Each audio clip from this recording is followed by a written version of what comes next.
mean, we love it every time we hear that when that comes on. Oh, yeah. I'm here with two of my co-hosts. First of all, Noel Lita. Mahotep family. And second of all, and least but not last, Michael Graves, a.k.a. Big Mike. Namaste. And as you guys know, this is a live program, and in approximately 25 minutes, you guys have an opportunity to call in and discuss some of the topics that we talk about, as well as some topics that you bring to our attention and we will comment on. As customary, we have a historical piece from our in-house historian, Michael Graves. The New Orleans Tribune, the first black daily. Yeah, I think it's historic, and certainly we should acknowledge that this was 7/21/1864. So if you're keeping score, obviously that's a year before slavery ended. So the first black newspaper, obviously, as we always make accounts for here, is Freedom's Journal in 1828.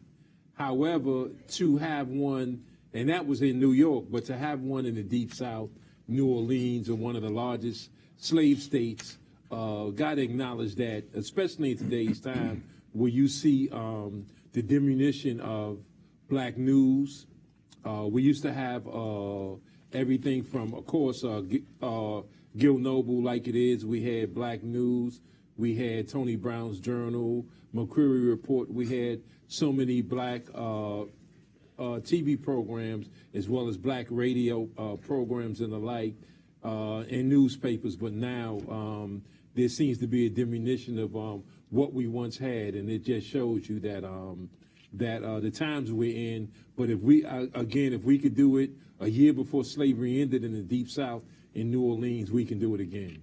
And one of the important things about the black newspaper is not only was it black owned, but they had an emphasis on speaking about black issues, and that's what's so missing today. And speaking about black issues from a black perspective, because now we have magazines, we have channels that are, say, BET, Black Entertainment, television, or some newspapers that are named after black individuals or targeted black audience, but they're not owned by blacks anymore. And then when you look at the perspective, it's not coming from a black point of view. So good kudos to that particular newspapers and a few of them that came after that, radio stations and personalities that we spoke about, Gil Noble. Their program was directed towards our community, and it was from our perspective. It was us speaking about our issues from our perspective, and that's what's so desperately missed today. We don't have that, and that's unfortunate.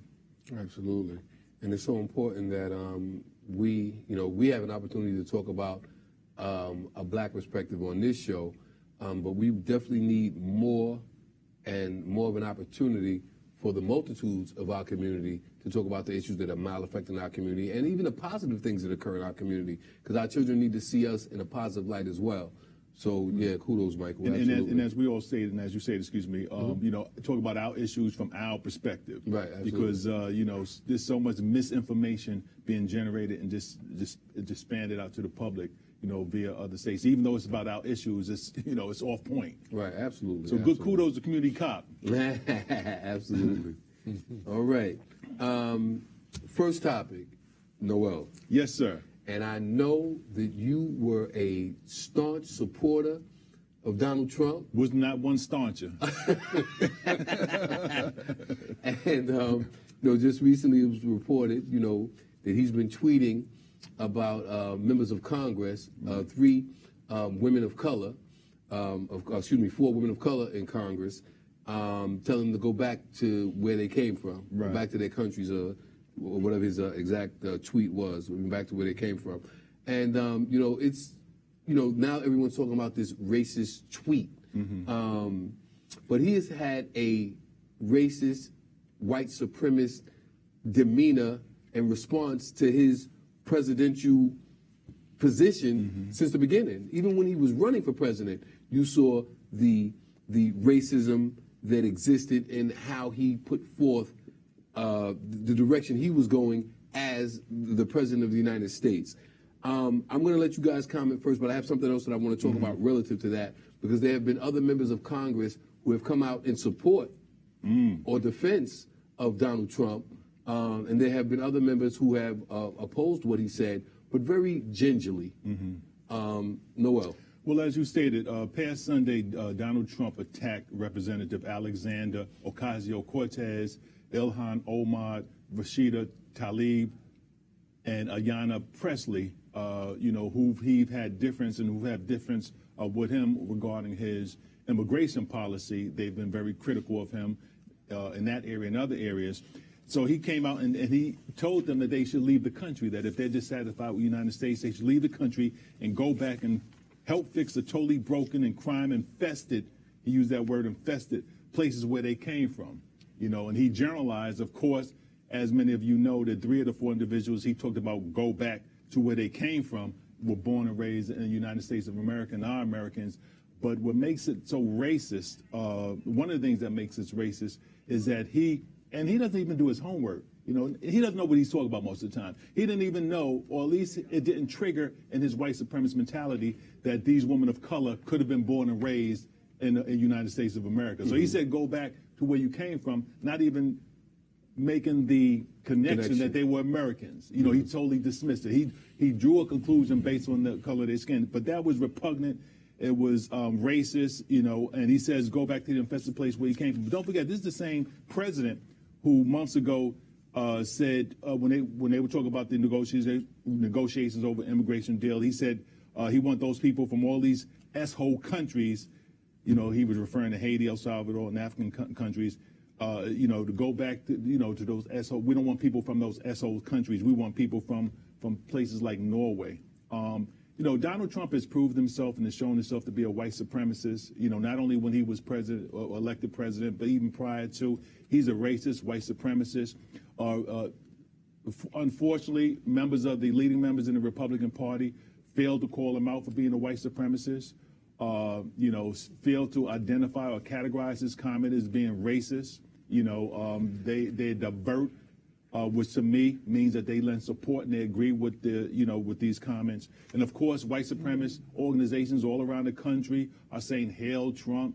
They understand the language. They understand that he's speaking to white people. And at the core of a lot of this is white people's fear of being outnumbered in this country. It's projected in the year 2050 that whites are going to be the minority in the United States of America and people of color are going to be the majority. That's the thing that President Trump and his supporters really are afraid of, genetic annihilation. When you look at the birth rate, for the first time in this country's history, the birth rate of children between the ages of 0, new births and up to 9 years old are majority black and brown. So that's a lot of this is emanating from that. A lot of his immigration policy is rooted in that. He wants the number of black and brown people in this country to be lowered. But regardless of his motivation, it's racist. It was inappropriate. And this is the president of the United States saying this. And it should be called out for what it is by members in this party. Well, and I'll come to you, Michael. Talking about whites being afraid of the decrease of the white population, there's a book called The Birth Dearth. Right. And they talk about that specific issue. Now, this book they sell this book. This book costs $549. Right. For each copy of that book. So there's only a few people they want to be able to even look at this book and read this book. But I mean, it's a very poignant point that you make, that is a very serious concern for white supremacists, right? Yeah, I'll just add to it that this is not far removed from all he has said all along. There's no difference in that, in calling for the death of the alleged perpetrators in the Central Park jogger case. There's no difference in him putting out a clarion call to Europe, asking them why they're allowing people other than Europeans to impregnate their women. This is not far removed from what he has said with respect to Mexicans and certainly Africans with respect to S.O. countries and the like. So it's not alarming at all. It's just uncharacteristic for a president. There's a basic response that you get from white people in the backwoods of North Carolina or Tennessee, as disheveled as they might be, they will still tell you go back to your country because innately, white people know we're from Africa. You know, they know that. It doesn't take a formal education to understand that. But obviously, they don't know the life of civilization started in Africa. So in any event, they tell us that, but they don't understand that they're not from America either. Somehow they feel that they have they're indigenous to America and Europe because the closeness, I imagine, of Europe. So in any event, these are the things that they say every day. It's just that he operates without a filter. So he'll say things like that as opposed to white people that smile at in your face at work every day, and yet they feel that same way. You know, well, why don't they all go back to Africa? And you've heard law enforcement say that. You've heard various elected officials one time or another make references like that. So be not surprised and be not dismayed when you hear that, because your very white coworkers and maybe some of your so-called friends are doing that, and those of you that have girlfriends and boyfriends that are white, you know, them and their friends are saying that when you're not around. So, welcome to America. If you had an opportunity to listen to Mitch McConnell or some of the other elected officials who spoke in defense of Donald Trump's tweet, and they would attack these four congresspersons, in their defense of Donald Trump and in their attack of these particular congresswomen, they would say something like, "Oh, they're anti-American, they're anti-Semitic, you know, they're anti-Israel." Now, as I listened to that, first of all, my thoughts was, what does Israel have to do with being anti-American? You know, they have a connection with anything that's American to Israel. So that is what throws me off a little bit. Their attack in defense of Donald Trump, they have to throw in anti-Semitism and them stating or believing that these people are anti-Israel as well. But they don't talk about Donald Trump's comments. They don't address his tweets. But what they do is attempt to defame or denigrate these four congresswomen who are talking about policy. They're talking about issues that are affecting the community they serve, I guess the nation as well. So, you know, in listening to these elected officials and their attempt, and for the most part it's Republicans, and I don't want to make this a Republican Democrat thing, but they have no stance in their defense for Donald Trump. Right. And I'm glad you called it a defense, because there's no middle ground in this. You know, there's no walking the straight line. Either you criticize them or you support them, and that's exactly what they're doing. And throwing the nation of Israel into the conversation is a red herring. You use the term smoke and mirrors. It's a deflection. Right. They say, including President Trump, say that these congresswomen are un-American because they criticize America. Don't forget, this is the individual who said when he ran that he wanted to make America great again. In other words, that it wasn't great when he was running, according to him. So but isn't that a criticism? Exactly. You know, his goal, and he was very critical of the President Obama administration. He was very critical of some of the policies that President Obama, you know, enacted and supported. You know, just like these women are critical of him. But this is the idiocy. This is the lunacy of the hypocrisy of white supremacy. You know, so he doesn't even see that. He doesn't even note or want to take note of his criticism of American policy and American government under another president.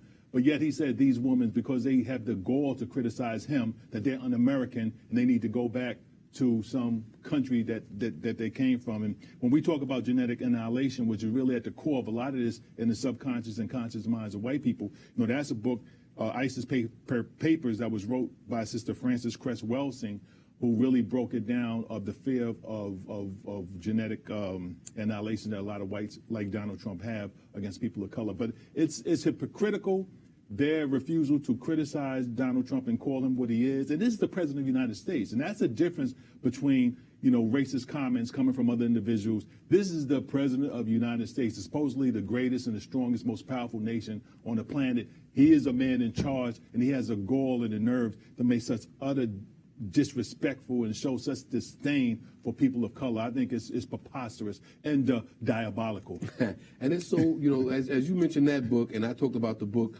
The Birth Dearth. Now, that's written by white folks talking about how important it is to ensure that they keep their white nations pure. So, I mean, this is a real thought, a real process, and a real attempt for them to keep their legacy and their white nations pure. Well, I'll just add briefly that it was not Donald Trump who isolated this so-called squad or crew, whatever nickname they're calling them now. This was done by Nancy Pelosi. So let's set the table straight that they were isolated by white supremacists on the other side of the agenda. How dare they bring up anything other than the conventional white platform that's always brought up in Congress. So they were not isolated initially by Donald Trump. They were isolated by the Democratic Party itself, headed by Nancy Pelosi. And so let's make that clear that the same party that attacked them is the same party that attacked other black Congress people in the past. And to Mike's point, we spoke about on the program weeks ago, the Democratic Party, and that's why when you phrase it, Julian, you made the distinction that you're not talking about Republican and Democrat. Right. Because there's white supremacy in the Democratic Party as well. We already talked about President Clinton's record. We mentioned what happened with Joe Biden, his working and commenting on working with white supremacists. We talked about Pete Buttigieg, how he fired the first black police commissioner who was a very popular individual in this city, and how his police department is not reflective of the community that they serve. And we even talk about Kamala Harris, her past. So as Michael so well pointed out, that this is not a Democratic or Republic thing. This is white supremacy manifesting itself throughout the political genre in this country.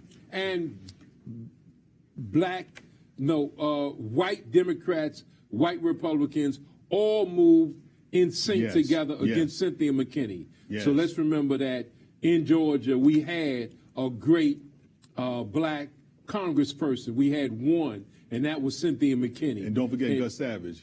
Oh yeah, Gus Savage too. No question about it. And she was moved on by both parties, and they used gerrymandering techniques to remove her from, which we can, if time permitting, at some point in the future, we can talk about. But certainly, let's not forget the great Cynthia McKinney, a great black woman that we should never forget. All right. Now, I just want to remind our studio audience that when you guys call in, because I know we haven't had the number posted, the number is 212-757-1393. That's 212-757-1393. So in approximately, I guess from now, maybe, 10 minutes from now, you guys will have an opportunity to call in and discuss some of the topics that we talk about. Michael, Darren Williams was killed by police in Pennsylvania. He was shot by the police, but the police are alleging that he shot himself with their guns. Yes, this is eerily similar to Payne, the person, Hannah Payne, who at least a month ago, who trapped and pinned a 62-year-old black man in his car, and when he got out of the car, she killed him, and then tried to claim that that he killed himself with her gun. So even civilians do this. But in any event, these two police officers right outside of Philadelphia, Pennsylvania, in Chester, Pennsylvania, they had locked up him the day before on DUI charges. So that morning, he had to obviously see a judge. And so in any event, they claim that in escorting him, somehow he broke away. And in any event, an eyewitness saw the cops, two police officers, take him down to the ground, beat him for a while, tase him several times, and then they had him on his stomach when he was handcuffed. stomach facing the floor. They had him down like that, and then they claim somehow face down, he's able to take a gun from a police officer and shoot himself twice in the back. But the eyewitnesses saw the police officers actually shoot right down and put 2 rounds in his back, killing him. It's eyewitnesses saw it. Even the NAACP, which is by no means revolutionary, even they said that what the police officers are saying. The Shaky, the state representative, he said that it doesn't even make sense, because people saw them restrain him, had him down, and somehow, stomach down, he reached behind himself, take a gun from a police officer, and shot himself twice in the back. So, this is also eerily similar to Omar Edwards because, first of all, there's surveillance that they're not even, CBS reported there's surveillance tape that the police has confiscated that we have not seen yet. And when you compare that to Omar Edwards, you're talking about entrance wounds, exit wounds. If they were facing each other, as they claim that Dutton and Omar Edwards was facing each other, how did rounds end up in Omar Edwards' back? Obviously Philadelphia has these same high-tech super weapons that can go around magical people, bullets, magic bullets, and all that stuff. Philly got them now. I mean, Chester, Pennsylvania got them now. The same magic bullets that NYPD officers had that night. So in any event, you have a similar case. Took their weapons, shot himself in the back. He's dead. But the eyewitnesses who saw the police do it, obviously, they're liars. Well, time will tell whether or not, we really don't have any reason to be too excited that either the local jurisdiction, district attorney, police, investigators are going to do a good investigation, or whether or not the prosecutor is actually going to put together a good prosecution where these officers not only charged, but they're actually convicted. And a lot of people don't understand that it's not, we always say here, it's not when the officer gets arrested or when the officer gets convicted. We want arrest, conviction, and a penalty that meets the crime. And we'll see if that pans out in this particular case. But this is one of the problems when you have a white supremacist, racist president of the United States, when you have selected officials who support a white racist supremacist president, who has utter disdain and disregard for people of color. That trickles down to an atmosphere in the entire country. Right. And we have definitely seen more often, more frequently, even though these officers have cameras on their bodies, or they know there's cameras all over the place, police murders, police assault of people of color, because the energy of hatred is which has always been a part of the American fabric, but has been elevated by having such an individual like President Donald Trump in office. All right. Just recently, the Justice Department chose not to charge the officers, any of the officers, in the Eric Gardner case. I don't know what you wanted to talk about that. Yeah. The federal prosecutors from the Eastern District of New York announced today their decision not to press charges. U.S. Attorney Richard P. Donahue said and claims, once again, in spite of the video, that there was insufficient evidence to bring federal civil rights charges against the cops who placed him not only, and they emphasize in the chokehold, irrespective of whether or not he was in the chokehold or not, these officers, the number one priority of a police officer, the number one responsibility of a police officer is the preservation of human life. That's your number one priority, to preserve human life. Property is second. They claimed he was selling cigarettes, which is probably an ECB summons. It's very low on the totem pole of crimes. And, the callousness that they manifested in their interaction with him. He said he couldn't breathe over 11 times. It was ignored. He was put in an unauthorized tactic or chokehold, unauthorized. But the callousness by which they dealt with this particular situation, there was no physical resistance. He verbally resisted. He didn't want to get arrested. But he didn't swing at the officers. He didn't push them. He didn't fight them. He passively just said he didn't want to get arrested, like Martin Luther King and all the civil rights workers used to do back in the 60s when they had passive resistance to being arrested. The level of force the officers use is inappropriate. It's on film. No way in the world the Justice Department or the Staten Island prosecutors or the New York State Attorney General say there's not sufficient enough evidence to prosecute these police officers. They were negligent in their responsibilities and duties, they should have been prosecuted. But when you listen to the explanation by the Department of Justice, they said, listen, he was put in a chokehold, but it was done accidentally. I don't know. That I don't understand. And that's that regardless. All right, we'll give you that. It's accidental. Right. Okay, but I'm just saying, listen to their explanation. Exactly. Then they're saying, well, he was only put in a chokehold for 7 seconds. For the bulk of the time, he was in the how do they describe it, Michael? The seatbelt maneuver. The seatbelt maneuver. Yeah. I mean, these are just, one of Noel's terms, nonsensical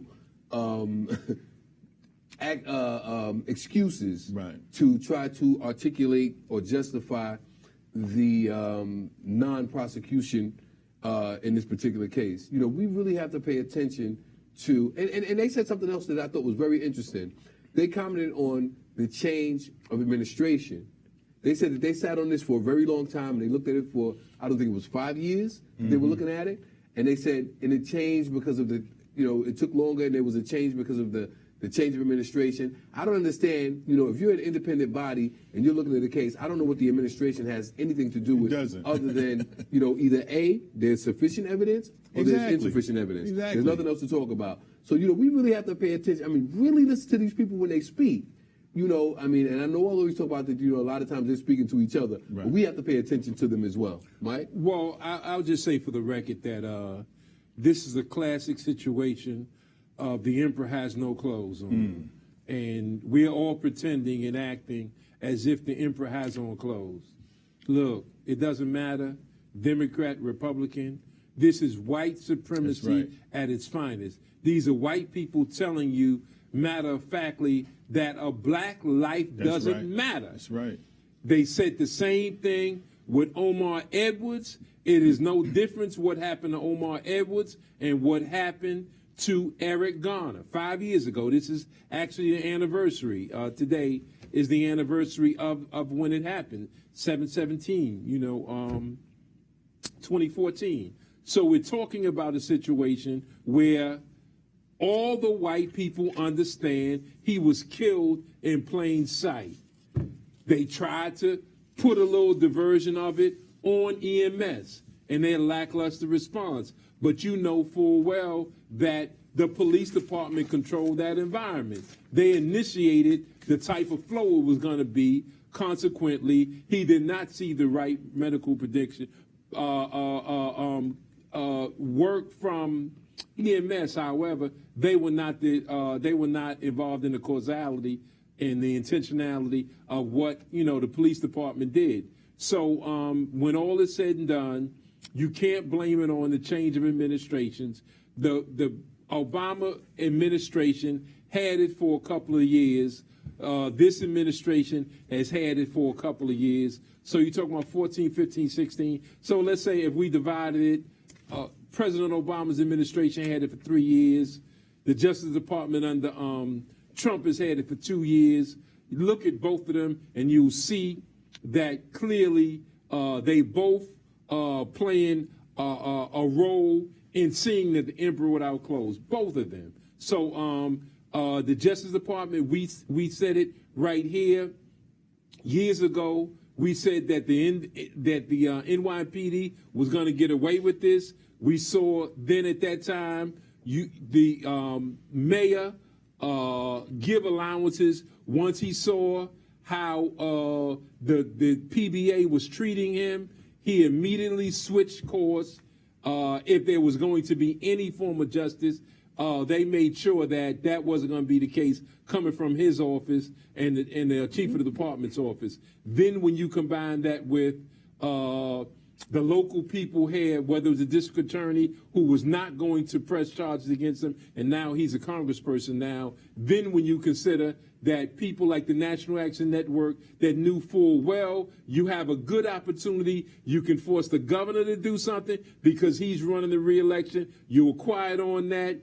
You saw that they were not pushing the Obama administration to do anything, and they let the local people off the hook by claiming that the feds are coming in as if they got a direct line to the feds and that somehow they can make something happen. So everybody was on board with this, ignoring the fact. Just picture, if you will, Eric Garner in a blue uniform and Pantaleo being choked by him. Would there be any disagreement if Pantaleo was killed by Eric Garner? Would there be any discrepancy? Would there be anywhere to go in terms of who caused whose death? But somehow, white people can look at a black man being beaten, Rodney King, and still walk away from the situation saying, well, why didn't he stop moving? Why didn't he stop moving? In other words, you're giving the police an out. This man was killed in plain sight, and yet somehow they can look another way and create scenarios for us to argue about, was it the feds, was it local, was it, the mayor, was it the police department, or was it one cop, was it all 8 of them together? You can play games all you want. That black man was killed, and the family got the hush money. I told the mother herself that the mayor was not a good man, because she referred to, and this is right before in Queens, before we even had dinner together.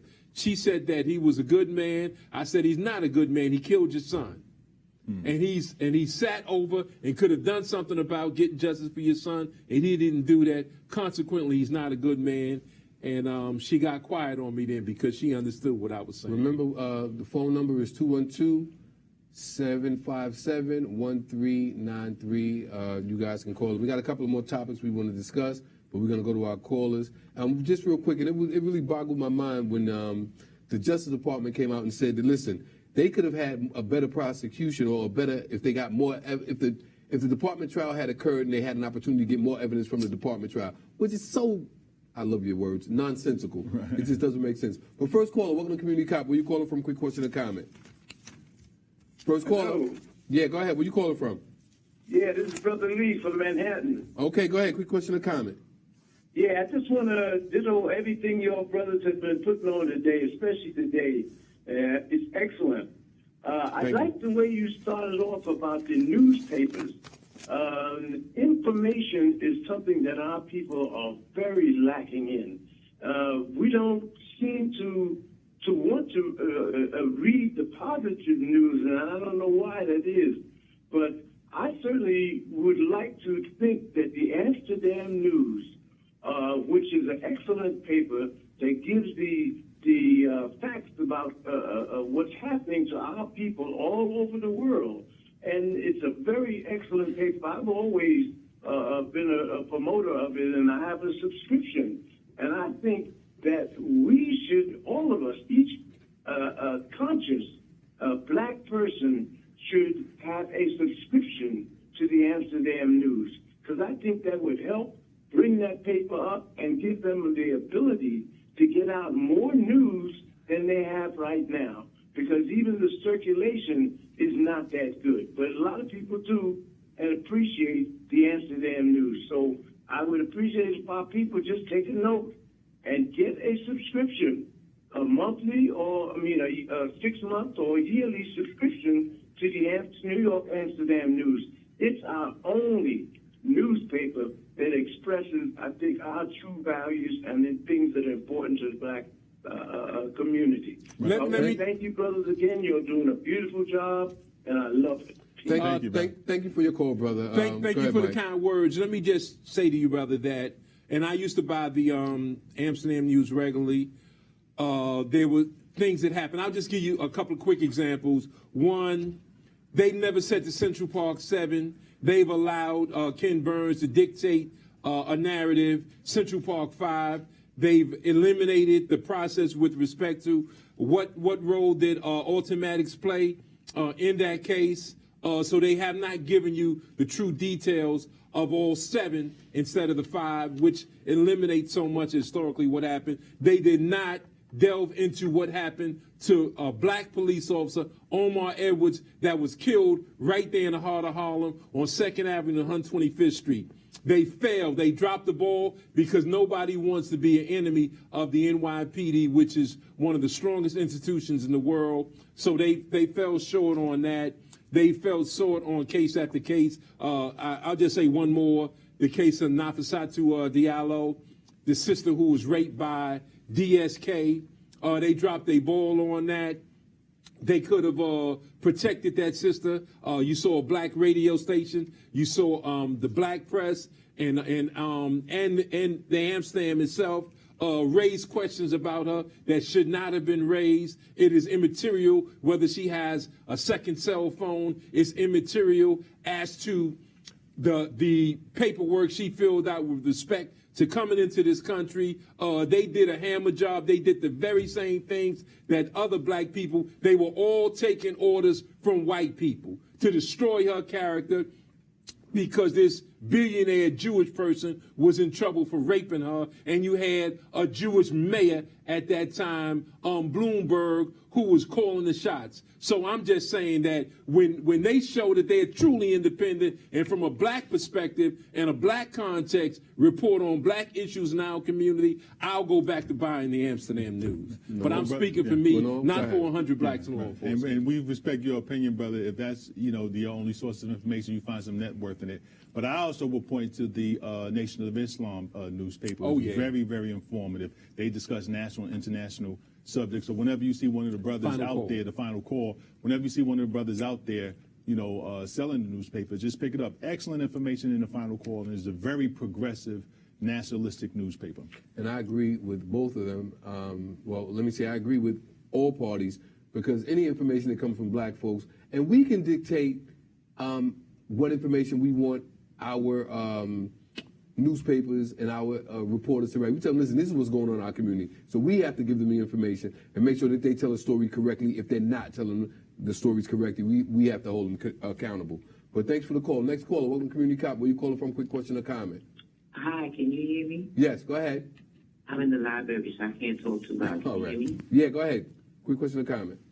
Hello? Yes, I can hear you. Quick question or comment? Okay, I just wanted to mention the sister from Baton Rouge that they found stuffed in the trunk. Are you going to speak about that? Mm-hmm. Yeah, we may if we have an opportunity. It's very important that we talk about it. Mm-hmm. She founded this museum called the African American Museum in Baton Rouge, and so I just wanted to know if y'all can speak on it. And one more thing I'd like to say, as far as Eric Garner, the Eric Garner case, they shouldn't have called it a chokehold, because everybody saw the people surrounding him caused him to die. And I think that word chokehold shouldn't have been used. Thank you. Thank you for your call. Let me just say quickly, yes, she's talking about the sister, 75 years to the artist. There's not many details as of now other than she did not die from natural means. Obviously, she was found in the trunk. She was suffocated, so it remains to be seen what the details are behind that. And with respect to Eric Garner was killed from two things. That's why we said don't put all your eggs in a basket on a chokehold. Yes, it was an illegal chokehold, but there was also positional asphyxiation that killed him. And so those were the two things that 100 Blacks in Law Enforcement warned our community on, and those are the things that obviously killed them, and that they won't speak about that. So that's a diversion when they say the seatbelt maneuver and all that other stuff. It's just to divert you. And so far with that sister, they're reporting that she was murdered by a tenant. She supposedly, it's alleged that she had she was renting out an apartment, and that her tenant was back behind in his rent, and they believe they did arrest him, and they're charging him with the murder. So it was allegedly was done by one of her tenants. But thank you for your call. Next caller, welcome to Community Cop. Where you calling from? Quick question or comment? It's Community from Harlem. Assalamu alaikum wa rahmatullah. I just want to say this though. First of all, I believe our people have gotten away from Allah, God himself. And we're on the wrong path, and that's why we're suffering, because our original ancestors was on the right path when Allah said that he made us in his image. But we allowed the devil to play us into where we are right now. Second of all, let's just say this here. Trump, I just want to give kudos to those four sisters who represented our people in a great, great way, because they put this devil in check. First of all, the first people who were here in this part of America, the northern part of America, witness of America, were the indigenous Indian people, and our people was here also. Second of all, he said something about, y'all go back to where y'all came from. First of all, the Europeans and the white people need to go back to where they came from, because we were the first people here. right? And we need to stop allowing these people to call our people communists, socialists, because if anybody's a damn communist, it's Trump.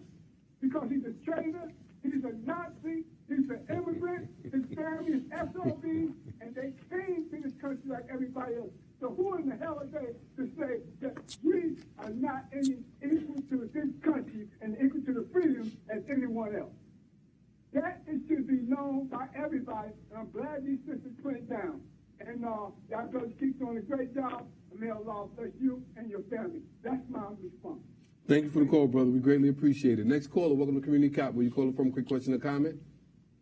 Community Cop, Brother Ray, how you doing? Noel, Julian, Big Mike. All right, brother. How you doing? Good to see you. Listen, I want to remind the Community Cop family.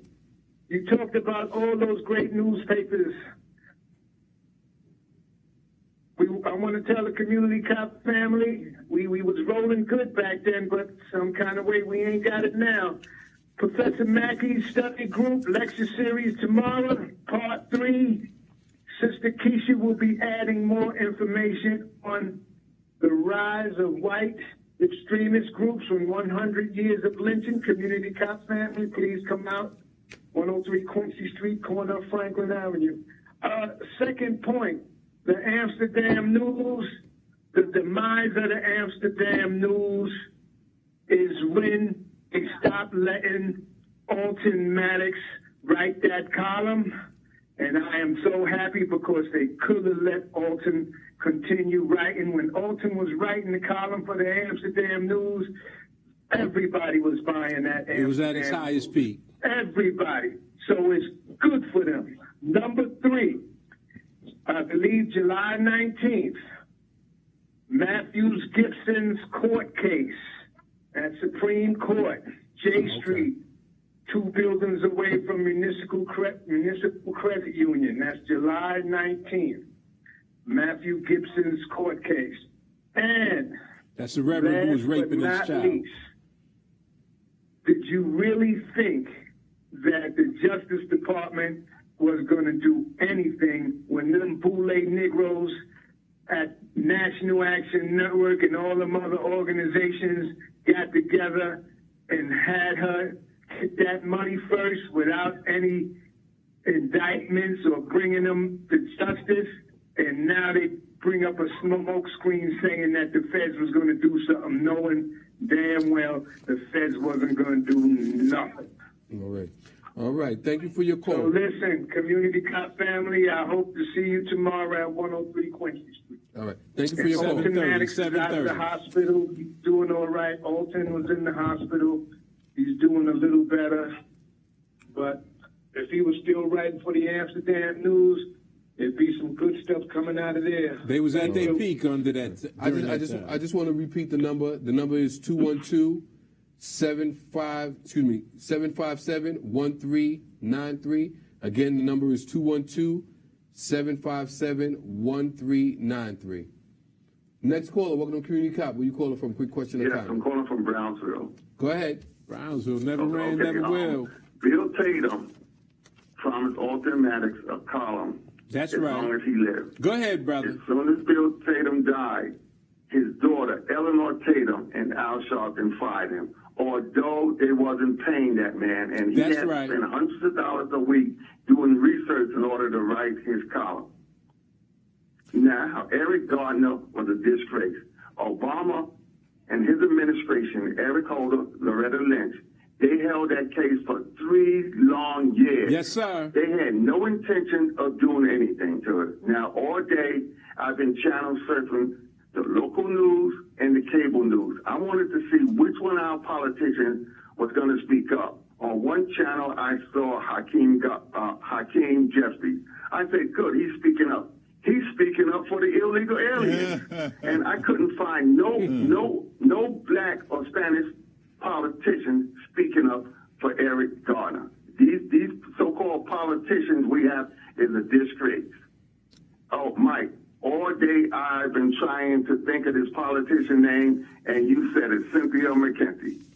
Okay. Well, brother, one thing I want to commend you, because you're bringing up things that certainly us in UAM, we know these things, but most people don't know these things. We want to just thank you so much because the Amsterdam was at its peak when Automatic was writing. I mean, you had people in jail, you had people all over the country commending, the owner of the Amsterdam News, Tatum, for having Automatic's right. When they were writing, they wasn't even paying him. That's the tragedy of it all. The brilliant writings that he was doing weekly, he wasn't even being paid. He said as long as he owns a newspaper, Automatics has a free hand to write. Well, things changed as soon as he passed and his daughter took over. And, obviously, Tatum was married to a white woman. I don't know if his daughter considers herself black or Jewish. I have no idea. I never spoke to her. But in any event, she knew one thing. She was going to get rid of that black nationalist who was writing all this black stuff. And Alta was writing so strong that they got rid of him and replaced him with Charles Barron. Charles claims he didn't know that he was a part of a move to remove Automatics. That's what Charles says. And, I'll just leave it at that. He said that. So Barron is a very smart man. Yeah, so after Charles wrote for a while, he wasn't writing anymore, but they made a move to replace one black with another black.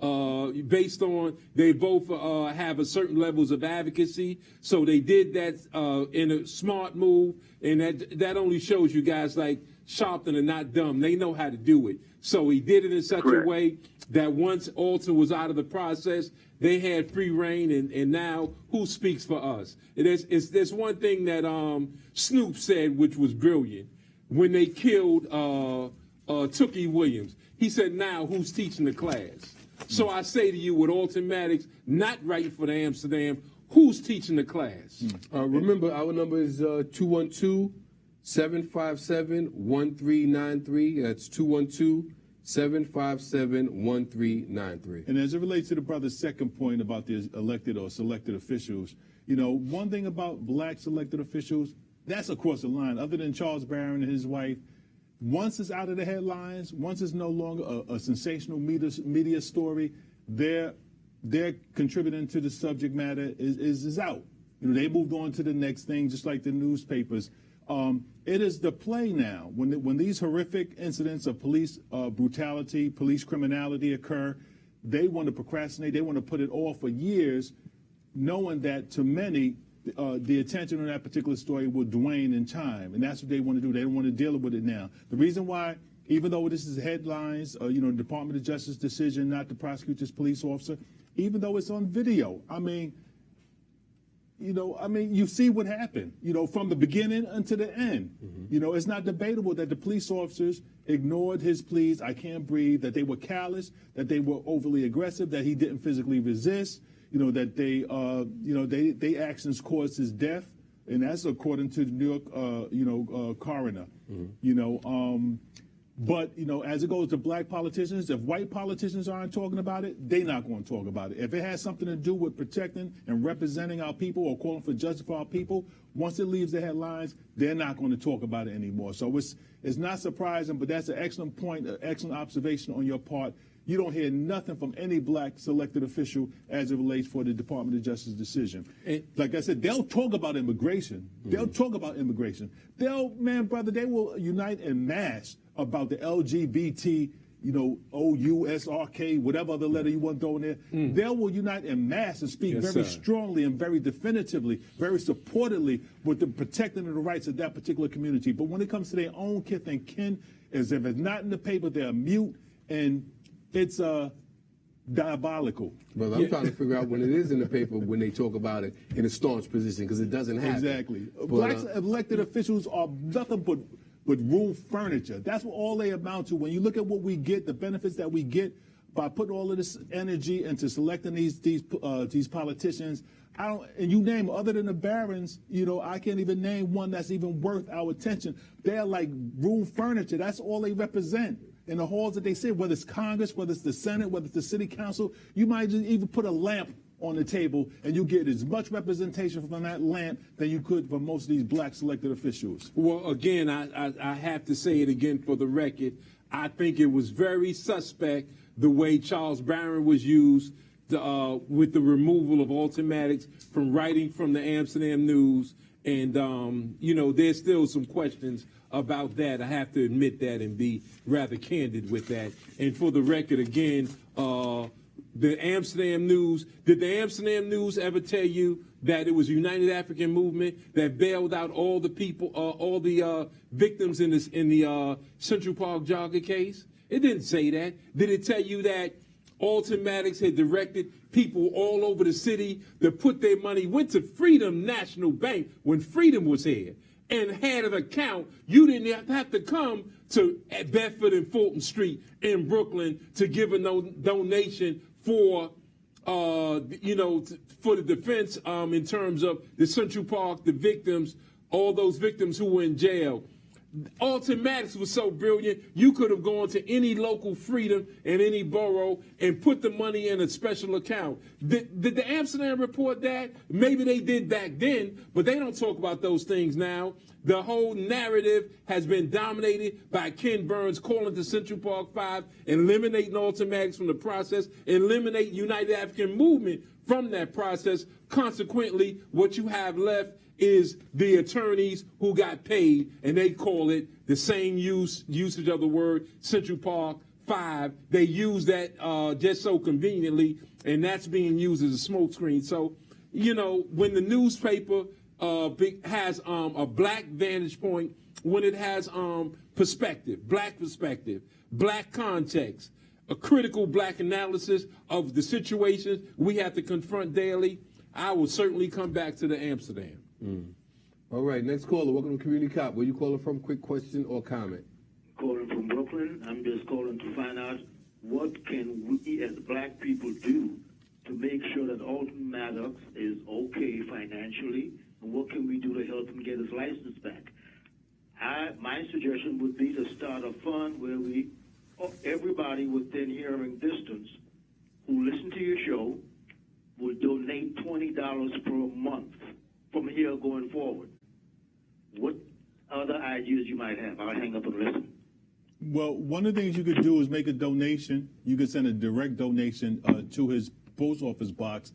Well, I'll give at the end of the program. I want those of you who have a pen and paper. Some of you may not have. Noel won't mention it, but he has his envelope here right here. I'll show you. Noel won't mention it. Noel is sending a donation to Ultimax right now, and he has that information right here, I think, on the envelope. So big kudos. Thank you, brother, for your sensitivity with respect to Yes, Ultimax. sir. I'll give the post office box, give you time to get an envelope and a pen and paper ready. But you can make a direct donation, whether or not you want to do it at one time or whether you want to do it monthly. I'm pretty sure he'd appreciate whatever assistance you can give. And his dedication, his commitment, and the work that he's did in to our community is not even debatable. But I see we have another caller on, so let me give them time. I'll give it on my closing remarks, address. Next caller. Welcome to Community Cop. Where you calling from? Quick question or comment? Next caller, you on the air? We might have lost him. All right, we might have lost the caller. But what I did want to say, in response to Charles Barron, Julian hate that word. Irregardless? Yes, I hate that word. Julian said that's not a word. But as it relates to Charles Barron, Charles Barron, of course, and I know you take exception to his position with the Amsterdam News. Charles Barron's record as it relates to protecting, speaking on behalf of our community, whether or not it's his local district in Brooklyn, or whether it's the entire city, it really speaks for itself. Charles has been one of the more forceful politicians and advocate on behalf of black and brown people in this city, than probably any other selected official that I can think that came out of New York. Yeah, but I think this strategy, that's why they use him to eliminate Ultimax, though. Right, but okay, if that's your position, I'm not saying that, but his record is way beyond that one particular issue on the Amsterdam News. Charles' records, the years in political office as a city council, and then I think he's a senator now, and his wife actions, supersede. Well, I'm not even going to say, it does supersede. The value and the worth and the advocacy and the vision that he's given to our community over his lifetime. To me, when you weigh every individual's life out, Charles definitely is one of those individuals who you can give much kudos to. All right. Did you want to give your closing comment? Oh, closing comment. Little Molin, I love you. Alton, his name is Alton H. Maddox Jr., Post Office Box 35, Bronx, New York, 10471. That's Alton H. Maddox Jr., P.O. Box 35, Bronx, New York, 10471. And I'm pretty sure he'd appreciate whatever contribution you can give to him, and he definitely has earned it and definitely deserves it. Big one. Certainly, again, you know, we understand these are dire times. These are extreme times, and extreme times sometimes call for extreme measures. Our response can't be lukewarm. We can't tiptoe through the tulips. I think we have to be real and understand what we're up against. We're up against an intractable foe that is relentless in his attack on the diminution of our people and destabilizing our people at every level, whether it's education, jobs, the like, socially, militarily. That's what it seems to be about. So we have to understand that, and that should dictate our actions. We need to stop playing the field and doing some of the things we consider fun and focus on the things that are important for the survival of our people. Frances Cress Welsing understood when she wrote this book over 30 years ago with respect to the survival of our race. So we don't need some of these other books written by whites. If we understand what she was saying then we'll be on time and understand what we need for these times. Black man, black woman, protect the black child, accept your own, and be yourself. First, I'd like to thank our producers, Nat Wood, Sheila Berry, Veronica Kidd, and everyone who contributes to the production of Community Cop. And to comment on Noel's statement, I do not like the word irregardless. And then, for those who, I do know it is a word, but it's redundant. I do not like irregardless.